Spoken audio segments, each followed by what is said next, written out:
Now, it seems to me that what a good teacher does is that to absorb this technical information, right, and brings it together, through a process of reflection into a personal style, right, which reflects their personality, their aspirations, their sense of humor, and so on and so forth, right? And isn't that what we want our doctors to do? We want our doctors to be sympathetic and kindly and caring people, right? But we also want them to have a little bit of technical knowledge about, how to mend a bone or how to address this disease or the other, Well, when I get on the plane tomorrow, it's nice to hear the captain sort of talk in sort of familial terms with you and occasionally to greet you on board. But we're also pretty keen that he can use his computer, turn on the engine, and all those other technical skills that keep you sort of in the air. So, but it seems to me that in teaching we sort of put the emphasis much more on the sort of the individual contribution than we do on the technical. And I think part of our leadership is to actually encourage teachers to see them both, as being hand in hand. Do you agree with that, or am I sort of being a bit too contentious there? Yeah? And the consistency, right, is about knowing sort of what works in each of these areas. Now, part of this now comes in the developmental phase the school is in. Now, and again, we have to start from the basic building blocks. So when Diana was doing the heavy graft in her school initially, right, she was focusing a lot on these things, on these teaching skills, right?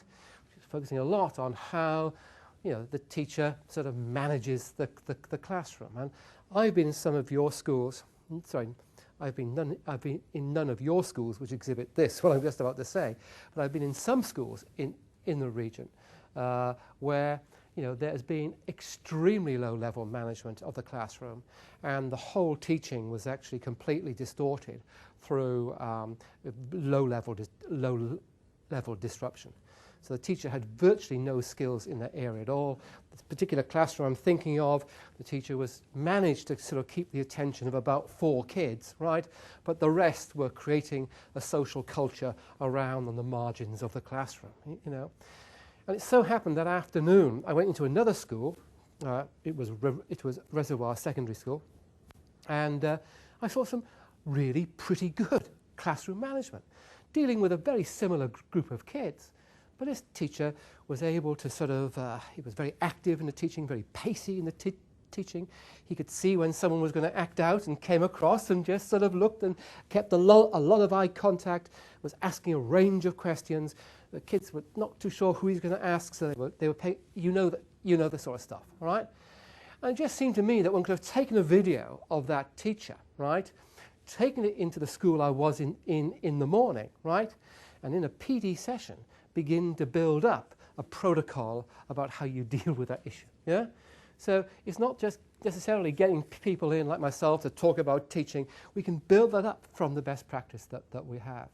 But what would have been really important in the school in the morning is to ensure that there is a high degree of consistency of practice in the 5 or 6 or 7 things you do under that particular heading. And you do that, and after 2 weeks the whole culture of the school has changed, right? Low-level disruption is the most depressing, frightening, demoralizing, de-energizing thing a teacher can have, right? You put these few little skills into the teacher's hands, and so something magical happens. We're not going to, this is pretty basic stuff, but it is really powerful in terms of those basic interactions and behavior changes in the school, and so on and so forth, right? We know absolutely well if we, question in certain ways, we will raise the level of response from kids. We know there are ways in which we can ask questions which sort of elicit high-level responses, keeps a dynamism going inside the class, right? So by focusing our observation on these sorts of things, very quickly we can build up a sort of a picture of what good teaching looks like in the school. Now, that's what Diana had to do. That's what Trish had to do in their schools, right? Most of you are not in that situation. But it seems to me, unless we have those building blocks in place and a common language about that, right, then we're not going to have the platform for the transformation that we've been talking about today. And even in some of your schools, which I've been in, and David, yours is an exception to this. I've seen pretty good teaching in quite a few classrooms, but also some really poor teaching, next door to good teaching. One of the things you've managed to do, David, is to get that consistency of practice really well.